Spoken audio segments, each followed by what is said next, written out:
Hi, my name is Jackie, and I'm the Community Services Coordinator for Seymour Library. Today I'm here with Ed Catto, Marketing and Startup Expert and Comic Book Historian. That's right. Yeah. Good to be here, Jackie. Thank you. So much. Thank you. Today we're kind of dive into the topic of graphic novels. Seymour Library has a reading challenge, which I have right here for anybody who doesn't know what that looks like. Every year for the last several years we've had this reading challenge, and a graphic novel has been one of the topics on it. So this year we have 22 categories with 2 bonus categories, so that's 2 books a month. And I find that a lot of people get hung up on a couple of the categories, one being the graphic novel. If it's not something that you typically read, or you're stuck in kind of your niche of historical fiction or mystery, you might not know that there's graphic novels or comics out there that kind of can fit into what you've already enjoyed. Yeah, absolutely. One of the things that I want to talk about today is how the term graphic novels really encompasses a wide variety of genres and storytelling styles. And it's certainly not just superheroes punching each other, and it's not just autobiographical, and it's not just mystery and scary things. It's so many different things, and we'll get into all that. Awesome. Well, I see that the first book we have on our pile here today is The Bakers by Kyle Baker. And I'm interested in hearing more about this. The artwork is just very, very interesting and different. Yeah, so Kyle Baker is a great guy, very talented artist. He started in what you would think like that traditional superhero way. He was a kid who liked comics, and then he was an intern at Marvel Comics. And he was the guy who would categorize the fan letters to the editor, right? So he was really at the bottom of the pecking order.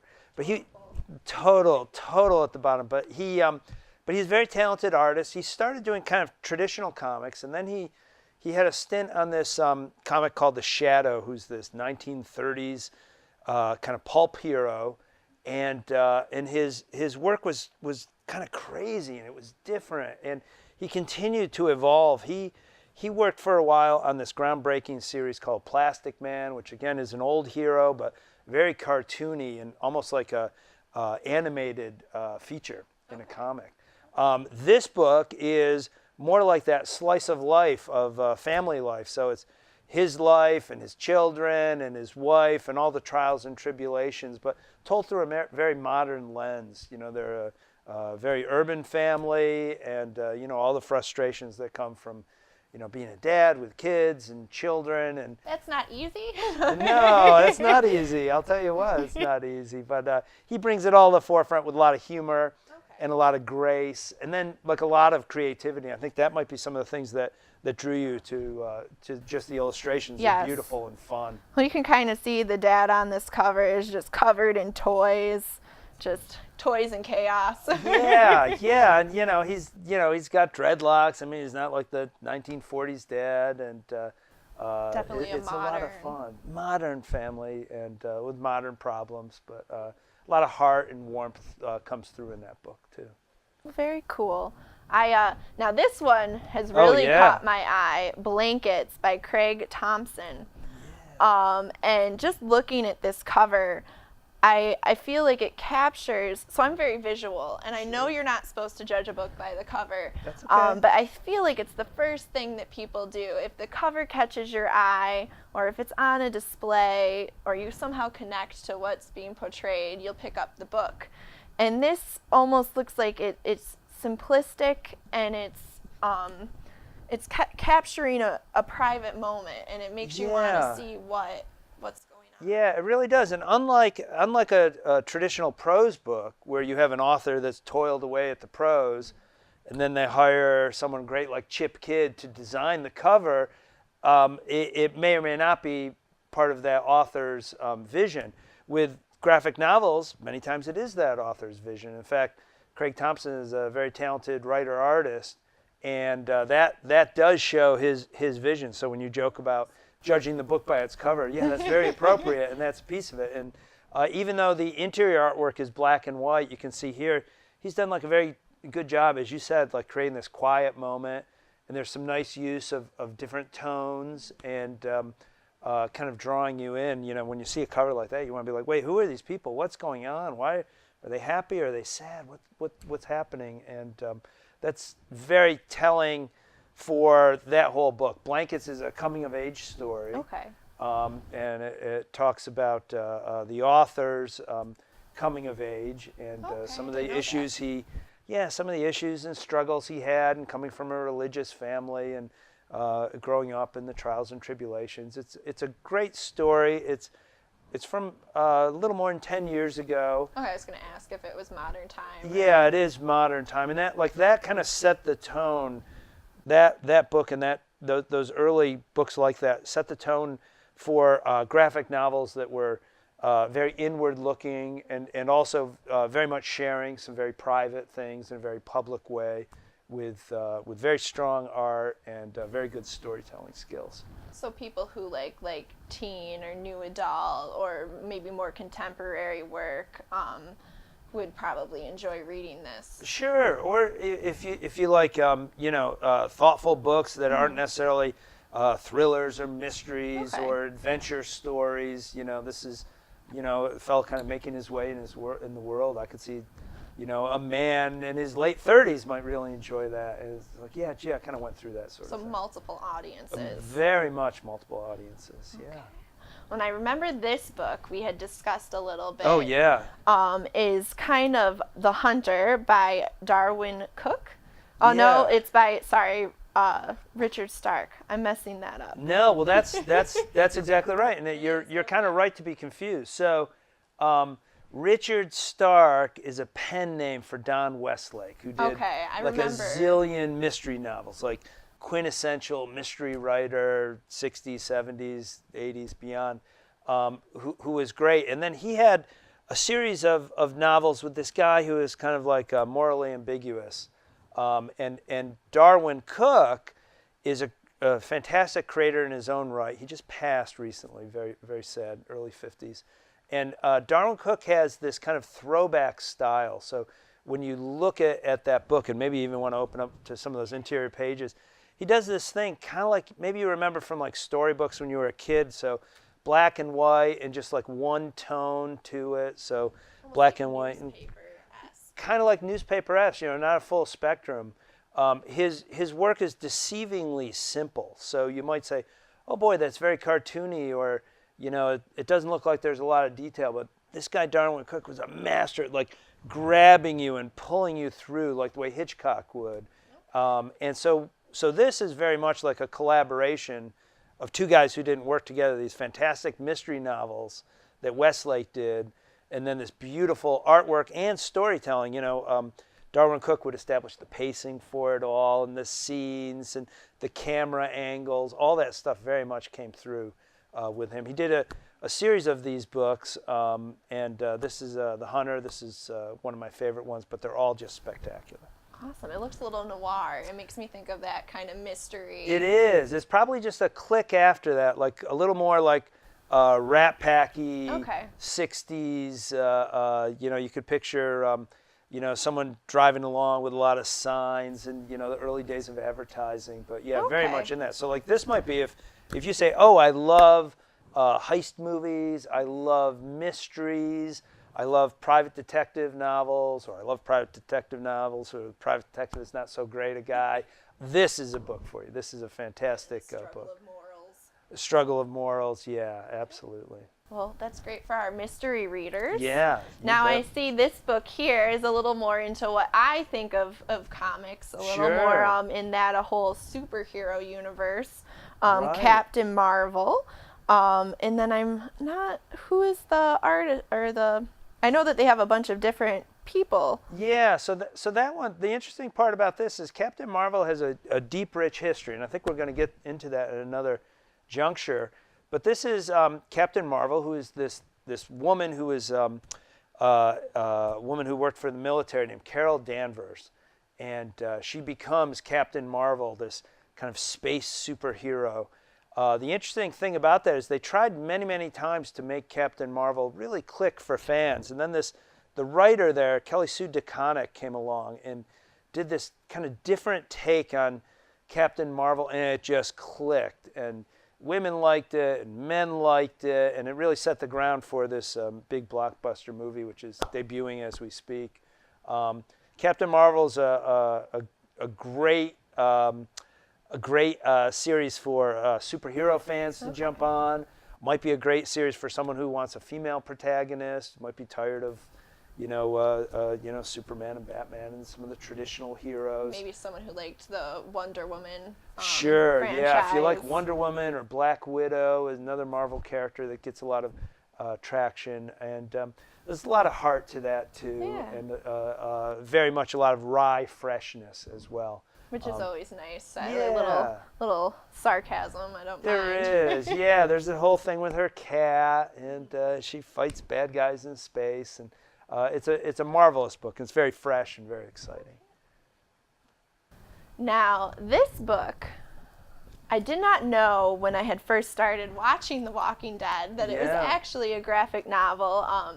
And I heard about that from my sister, who actually read ahead because she couldn't wait to see what was happening.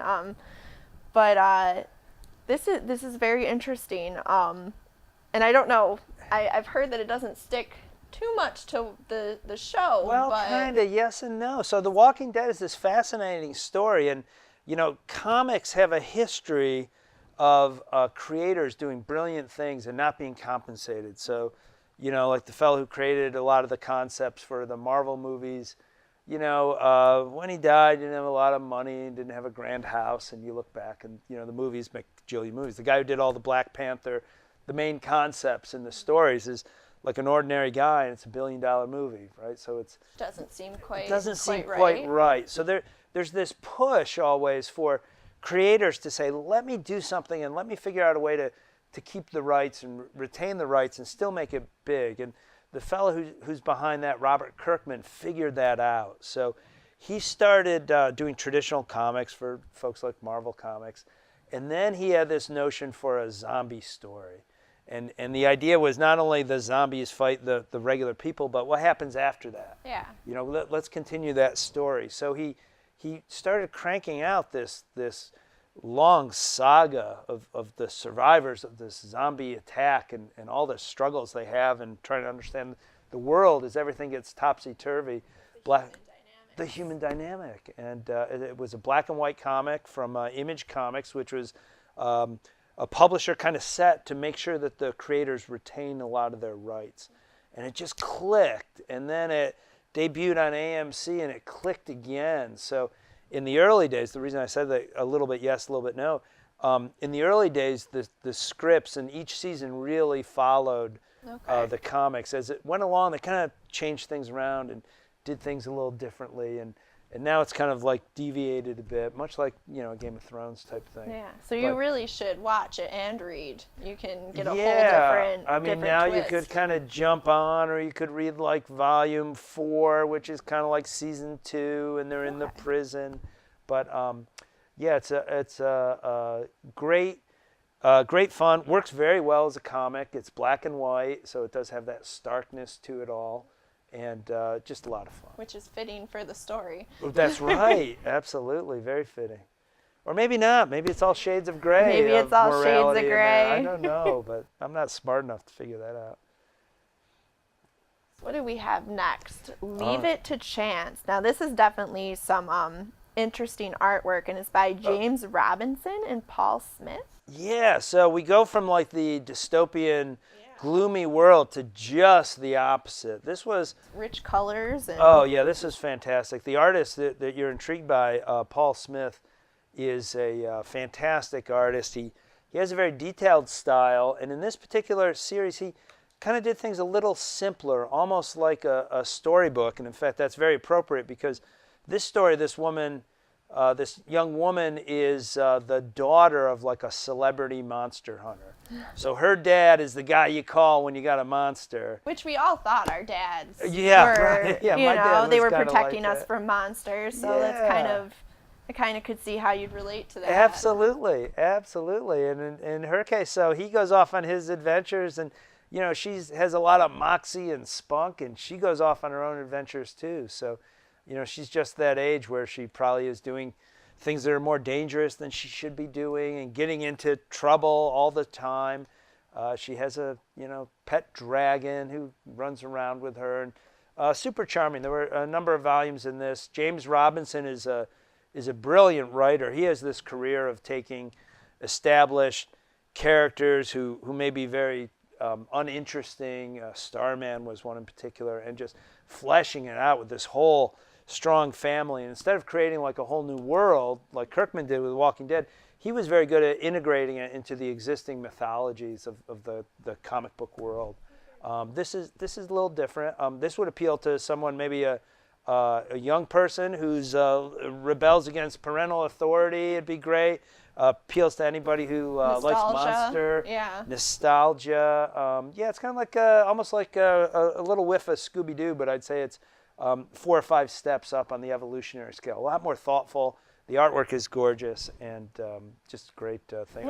It's short too. I know some people pick books, like maybe this looks a little daunting. Although I think they all read quickly because of the graphics. But yeah, that's a good point. Like, this is a collection of several different traditional comic books, and in fact, the library has some smaller volumes where they just collect a few at a time. This is like about 3 or 4 traditional comic books collected. I think that's only 3 or 4 as well. And you're right, and you can kind of read that and enjoy it, and it's not quite as much of an investment as daunting. Something as that. And it might hook you. You might read like, I'll pick this because it's a little bit shorter, and you might dive right into The Walking Dead because you're looking for some more kind of action. Yeah, absolutely. Oh, just one other thing too. And this comics is this strange synergy of many different collaborators. So you have a writer, and you have that like traditional artist. Like a film almost. It is like a film, the cinematographer and the director. And in comics, just the art typically has one person who would draw it all on pencil, and then another guy would go over and draw, or woman, draw in India ink, and not necessarily trace, but add their own flair to it. And then be another person who colored it. And the guy who is the guy who did the India ink, they call them inkers, is Canadian named George Freeman, who's fantastic. He's got this beautiful, smooth, silky line. So like every surface and that that black trap line that's like a tradition in comics is so skillfully done. It's something that's so gorgeous you might not even notice if you're not thinking about it or if you don't read a lot of graphic novels. But it's like going out to a fine restaurant. If you don't go out to eat much, you think, wow, this is pretty good. You don't realize just how good you're getting it. Well, and it's not just the story, you're enjoying the artwork.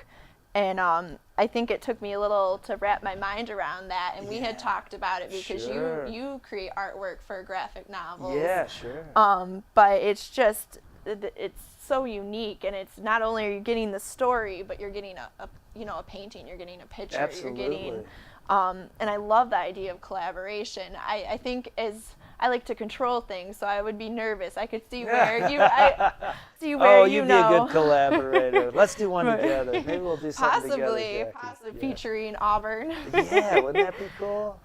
But very cool. I love so far all the differences. Now this is very visually interesting, and it makes me think almost of like a journal. You'd see a old like legal really notebook that people would scratch pictures in. And it's my favorite things is Monsters by Emily Ferris. And look at that cover. That's just... Yeah, and so the interesting thing with this is it's not done in that... Everything I just said about one person does pencils and one person inks. Forget all that for her. She's a super innovative person, and this is all done with ballpoint pens. That is so cool. As you open it up, you reinforce that notion of it looks like it's all done on lined paper. Yeah. So, she super innovative. When that book came out, all of a sudden everyone went gaga over it, and couldn't get enough copies. Yeah. Right. And then something. I think there was a crazy tale like they were printed overseas, and the ship that was coming, there was a problem. So people were rabidly awaiting it, and then when everyone started to read it, folks were just blown away. Again, it's a story of a young girl, very different from Leave It to Chance, but kind of dealing with monsters and this crazy little mystery, murder mysteries involved there too. But yeah, Emil Ferris was the Eisner Award winner, as you reminded me before our broadcast today. And yeah, just so impressed. That might even be interesting to show the back cover too, that has that notebook. Yeah, oh, yes. Right, so Kind like of even like the feel. design is so clever with that spiral ring notebook. And yeah, fantastic. That might appeal to folks. Well, it even has like the notebook-ish, Isn't that like crazy? throughout, Yeah. kind of made like a notebook. So the sense of, you know, design and what you're experiencing, you know, the way you're holding that, you know, that all plays into the storytelling. It's not just, you know, a manuscript of, you know, 250 double-spaced pages. Everything from, you know, the pacing of the story, how much information am I going to give you, what's it look like, what's the story, what's really happening. That's all controlled, and that is less of a collaboration, more of a single artist's vision, Emil Ferris, but just a fantastic book. That's a little wonky. If somebody read Blankets, they might try that next. Or if someone just wants to, if someone really likes artwork and non-traditional artwork, that would be a great book to start with. It's definitely on my list to read now. I'm just very intrigued, like you said, by the artwork. And I think it's just, you know, monsters are kind of a popular theme. You have, you know, zombies, you have vampires. Yeah, I guess we've got a little smattering of different monsters here. Yeah, too. but to see aliens, I mean, it looks like, just from flipping through, it looks like it has a little bit of all kinds of beasts in there. Yeah, I think one of the things you can see too is that she's so facile and talented that she kind of like flirts with different styles throughout. So some of the pages just are monochromatic, some have a wide variety, some are full blown, some are crammed with little panels, the little boxes traditionally in a comic. Yeah, you know, other ones are, versus you know, like that's a good larger, example. Yeah, I mean that looks like a Seurat painting, right, on the this full page. Whereas this is more of that traditional comic with the 6-panel grid and even just a little hint of color. So quite a ride, super fun ride. Yeah, I'm looking forward to checking this one out. Yeah. And I always find it's kind of interesting because you get graphic novels, and you think of book, you know, like the standard size book. I almost like that they're larger Sure. for the artwork and just kind of cool. Yeah, I mean, there's so many. I mean, even as we go through this, so many different sizes. Yeah. You know, I think like this one is almost meant to be evocative of the old paperbacks you know, you put in your back pocket and read. But yeah, there's some beautiful books. I know the library has that whole section with the very large graphic novels too, and some of those are just gorgeous. Yes, we're very happy to have our graphic novel section. It's a good section. And we try to keep up to date with the newer graphic novels and have a range to interest everyone. It gets hard because I know people will think graphic novels, they think of certain kinds. So I'm glad we could talk today and kind of show for the opportunity. all the different kinds of graphic novels and artwork that there are. Yeah, and absolutely. Still there's more. Like we only touched upon we just 7. scratched the surface. Yeah. Yeah. Well, this was a great start. Thank you so much for making the time and let me talk about this a little bit. Thank you Jackie. so much. And if you're interested in the reading challenge, it is available on the library's website. You can also pick up a copy at the library, and these books are all at Seymour.